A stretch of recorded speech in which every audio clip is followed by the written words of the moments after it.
السلام علیکم۔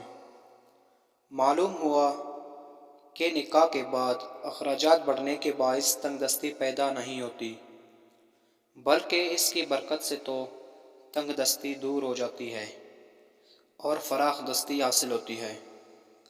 بلکہ حدیث مبارکہ میں تو شادی کے ذریعے رزق تلاش کرنے کا حکم بھی دیا گیا ہے اور بیوی کے ذریعے رزق و مال میں برکت کے واضح طور پر بشارت بھی دی گئی ہے۔ شادی کی وجہ سے غنی ہونے کے قوی امید بھی دلائی گئی ہے اور شادی کے بغیر غنی ہونے کی خواہش پر تعجب کا اظہار بھی کیا گیا ہے۔ مفلسی میں مبتلا ہونے کی خوف سے شادی نہ کرنے کی مذمت بھی بیان کی گئی ہے اور تنگ دستی کی شکایت کرنے والے کو شادی کی تجویز بھی پیش کی گئی ہے۔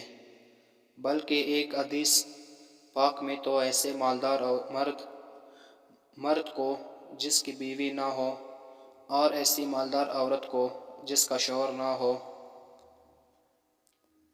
مسکین فرمایا گیا ہے۔